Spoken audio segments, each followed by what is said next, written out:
Two illegal Bangladeshi women migrants were caught at the airport on Tuesday. The airport station police arrested them after seeing them wandering around the airport.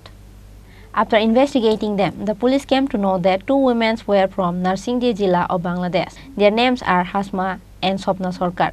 However, they didn't have a passport and visa for entering in India. It was reported that two women came in search of a work in India illegally from their country. Later, they were presented to the court by police on Wednesday. Actually, on duty mobile officer যখন mobile patrolling করছিল around the airport and Ushabad Noshum area, তখন suspicious গ্রাউন্ডে দুজন লেডিকে দেখতে পাই airport প্রিমিসেসে।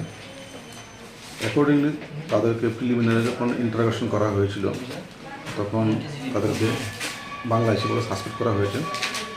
তখন তাদেরকে আমরা detain করে থানাতে নিয়ে আসি এবং ইন্টারোগেশন মধ্যে জানতে পারি তারা বাংলাদেশি ন্যাশনাল।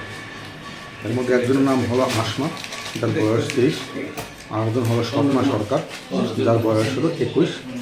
তারা বাংলাদেশের নরসিংদী ডিস্ট্রিক্টের বাসিন্দা। কী কারণে কেন এসেছে কিছু কি জানা গেছে?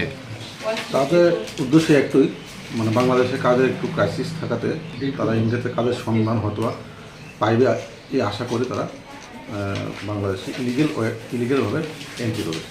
কোন সাইডটার থেকে তারা মানে ভারতে ঢুকেছে? অ্যাকচুয়ালি আমরা ইন্টারোগেশন এখনও চলছে, তো এই অল্প সময় ইন্টারোগেশন তারা এখনও পর্যন্ত তারা ডিসক্লোজ করতে পারেনি অ্যাকচুয়ালি তারা কোন এরিয়া দিয়ে তারা ইন্ডিয়াতে এন্ট্রি করেছে, বা হয়তো বা তারা যা বলেছে এখন অবধি যে তারা এখনও লোকেশনটা চেঞ্জ করেনি যে কোন এরিয়া দিয়ে এন্ট্রি করেছে, কিন্তু ইন্টারোগেশন এখনও চলছে। তাদের সঙ্গে কি আর কেউ রয়েছে, কিছু পাওয়া গেছে?